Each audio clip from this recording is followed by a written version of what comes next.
Hi guys, today I'm going to be showing you how to make a recipe using these ingredients. First, we're going to go ahead and char our poblano peppers. So right now I'm just using a little rack on a open stove top basically, and you could just use the stove top. You just want to char it until it looks like this, completely charred.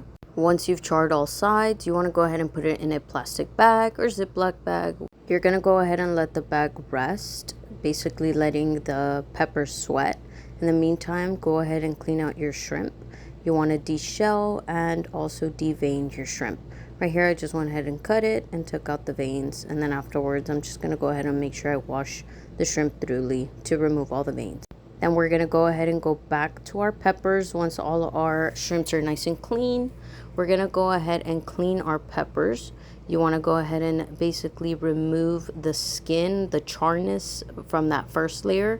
You're just going to go ahead and remove that as best as you can.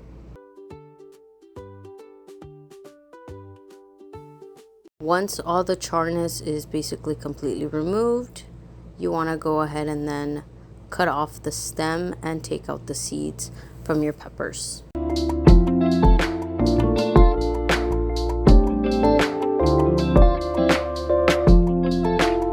As you see here, I'm just taking out the stems, opening up my pepper, and right now I'm going to go ahead and remove all the seeds from the pepper as well. I'm just going to go ahead and scrape that off. You're going to repeat that process with the rest of your peppers. I would honestly use 2 peppers, not 3. And I'm going to go ahead and do the same for the jalapeno. You just want to go ahead and de-seed it and just basically remove the inside of the jalapeno as well. You're going to go ahead and toss everything to a blender. I tossed my poblano peppers, 1 whole jalapeno, and I went ahead and also added 1 tomatillo. I ended up not using the other one, and I went ahead and I'm adding 3 cloves of garlic and a 1/4 piece of onion. To that, you do want to add a little bit of water as well. I'm just adding a splash, and then I'm going to go ahead and add some chicken bouillon. I'll go ahead and add some salt as well to taste. Adding some onion powder and garlic powder, again to taste. I'm going to go ahead and blend it all up. I did have to do 2 different blends since this is the only blender I have. To the blender, I'm adding 2.5 ounces of 1/3 less fat cream cheese, and I'm also adding equal parts of cottage cheese. Next, you want to go ahead and boil and salt your pasta water.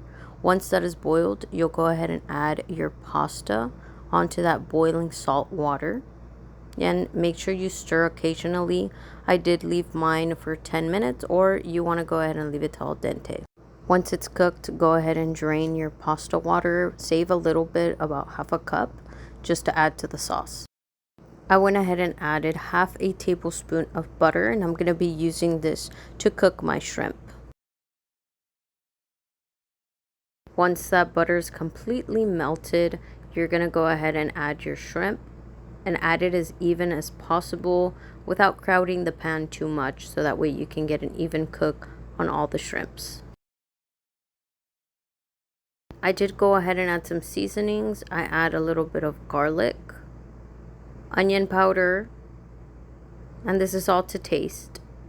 You can add some salt, you can add Old Bay, you can add as much seasonings or as little seasonings as you'd like. This is just the seasonings that I had in hand, so that's what I went ahead and used. I'm also going to go ahead and add some paprika just to add a little bit of color.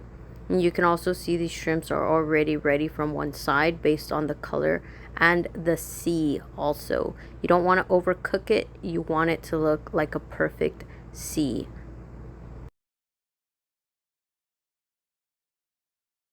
And that is how you know that shrimp is ready. It looks nice and golden.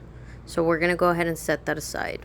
In a clean pan, I'm going to go ahead and add a little bit of this coconut oil spray. I promise you cannot taste it. And I use it for every single one of my meals. Go ahead and get that sauce that you had on the side. You're going to go ahead and add that. If you do have a little bit of that pasta water that you went ahead and saved, just a tad, maybe about 1/2 cup, go ahead and add it. and get the rest of that out of the blender. Then we'll go ahead and add our corn as well. While the heat is on, just go ahead and do a medium to low heat.